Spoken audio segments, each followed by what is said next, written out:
Conversation. Spring had arrived, and the island was sparkling with flowers. Lambs with flapping tails gambolled under the olives, crushing the yellow crocuses under their tiny hooves. Baby donkeys with bulbous and uncertain legs munched among the asphodels. The ponds and streams and ditches were tangled in chains of spotted toads' spawn.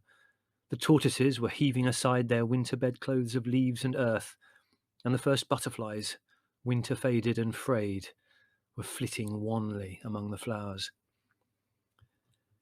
In the crisp, heady weather, the family spent most of its time on the veranda, eating, sleeping, reading, or just simply arguing. It was here once a week that we used to congregate to read our mail, which Spiro had brought out to us. The bulk of it consisted of gun catalogues for Leslie, fashion magazines for Margot, and animal journals for myself. Larry's post generally contained books and interminable letters from authors, artists, and musicians about authors, artists, and musicians. Mother's contained a wedge of mail from various relatives, sprinkled with a few seed catalogues. As we browsed, we would frequently pass remarks to one another or read bits aloud. This was not done with any motive of sociability, for no other member of the family would listen anyway, but merely because we seemed unable to extract the full flavour of our letters and magazines unless they were shared.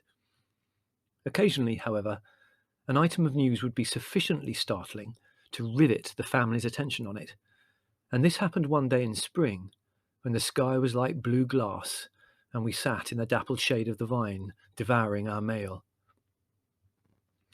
"Oh, this is nice. Look, organdy with puffed sleeves. I think I'd prefer it in velvet, though, or maybe a brocade top with a flared skirt. Now that's nice. It would look good with a long white glove or one of those sort of summery hats, wouldn't it?" A pause. The faint sound of Lucrezia moaning in the dining room mingled with the rustle of paper. Roger yawned loudly, followed in succession by Puke and Whittle. "God, what a beauty! Look at her! Telescopic sights, bolt action, what a beaut! 150. Oh, not really expensive, I suppose. Now this is good value. Let's see, double barrel, choke, yes. I suppose one really needs something a bit heavier for ducks." Roger scratched his ears in turn, twisting his head on one side, a look of bliss on his face, groaning gently with pleasure. Whittle lay down and closed his eyes. Puke vainly tried to catch a fly, his jaws clopping as he snapped at it. "Ah, Antoine's had a poem accepted at last. Real talent there, if only you can dig down to it. Varlaine started a printing press in a stable. Limited editions of his own works. Oh, God. George Bullock's trying his hand at portraits. Portraits, I ask you. He couldn't paint a candlestick. Good book here you should read, Mother. The Elizabethan Dramatists. Wonderful piece of work. Some fine stuff in it." Roger worked his way over his hindquarters in search of a flea, using his front teeth like a pair of hair clippers, snuffling noisily to himself. Whittle twitched his legs and tail minutely, his ginger eyebrows going up and down in astonishment at his own dream. Puke lay down and pretended to be asleep, keeping an eye cocked for the fly to settle. "Aunt Mabel's moved to Sussex. She says Henry's passed all his exams and is going into a bank. At least, I think it's a bank. Her writing's really awful, in spite of that expensive education she's always boasting about. Uncle Stephen's broken his leg, poor old dear, done something to his bladder. Oh, no, I see, really, this writing. He broke his leg falling off a ladder. Well, you'd think he'd have more sense to go up a ladder at his age. Ridiculous. Tom's married, one of the Garnet girls." Mother always left till last a fat letter addressed in large, firm, well-rounded handwriting, which was the monthly instalment from Great Aunt Hermione. Her letters invariably created an indignant uproar among the family, so we all put aside our mail and concentrated, when Mother, with a sigh of resignation, unfurled the 20-odd pages, settled herself comfortably, and began to read. "She says that the doctors don't hold out much hope for her," observed Mother. "They haven't held up any hope for her for the last 40 years, and she's still as strong as an ox," said Larry. "She says she's always thought it a little peculiar of us, rushing off to Greece like that, but they've just had a bad winter, and she thinks that perhaps it was wise of us to choose such a salubrious climate." "Salubrious? What a word to use!" "Oh, heavens! Oh, no. Oh, Lord. What's the matter? She says she wants to come and stay. The doctors have advised a warm climate. No, I refuse. I couldn't bear it, shouted Larry, leaping to his feet. It's bad enough being shown Lugarezia's gums every morning without having Great Aunt Hermione dying by inches all over the place. You'll have to put her off, Mother. Tell her there's no room. But I can't, dear. I told her in the last letter what a big villa we had. She's probably forgotten, said Leslie, hopefully. She hasn't. She mentions it here. Where is it? Oh, yes, here you are.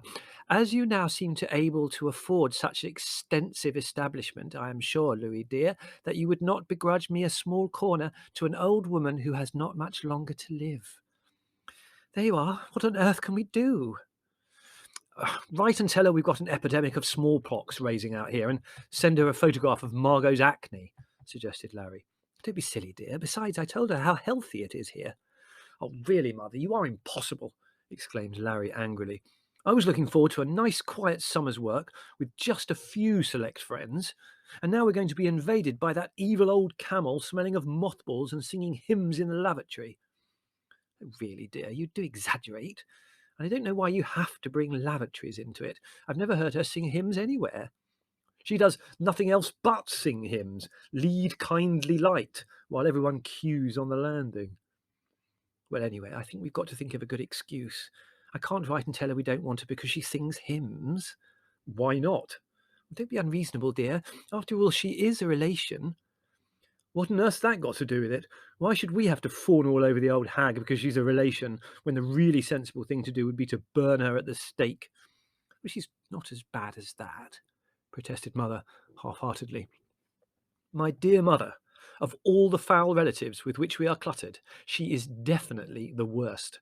Why you keep in touch with her, I cannot, for the life of me, imagine. Well, I've got to answer her letters, haven't I? Why? Just write "gone away" across them and send them back. I couldn't do that, dear. They'd recognise my handwriting, said Mother vaguely.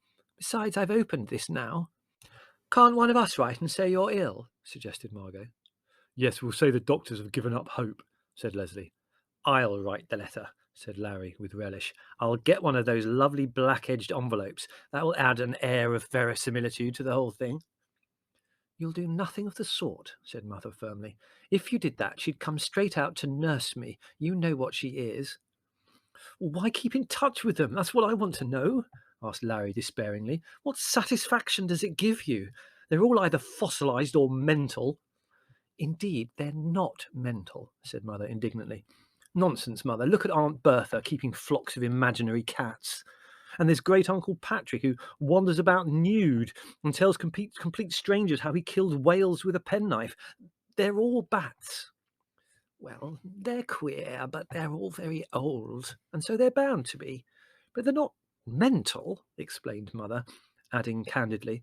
Anyway, not enough to be put away. Well, if we're going to be invaded by relations, there's only one thing to do, said Larry resignedly. What's that? Inquired Mother, peering over her spectacles expectantly. We must move, of course. Move? Move where? Asked Mother, bewildered. Move to a smaller villa. Then you can write to all these zombies and tell them we haven't any room. Don't be stupid, Larry. We can't keep moving.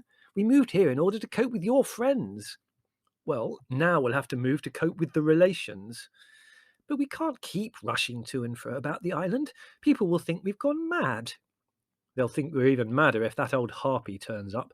Honestly, Mother, I couldn't stand it if she came. I should probably borrow one of Leslie's guns and blow a hole in her corsets. Larry, I do wish you wouldn't say things like that in front of Jerry. I'm just warning you. There was a pause, while Mother polished her spectacles feverishly. But it seems so eccentric to keep changing villas like that, dear, she said at last. There's nothing eccentric about it, said Larry, surprised. It's a perfectly logical thing to do. Of course it is, agreed Leslie. It's a sort of self-defence, anyway. Do be sensible, Mother, said Margot. After all, a change is as good as a feast. So, bearing that novel proverb in mind, we moved.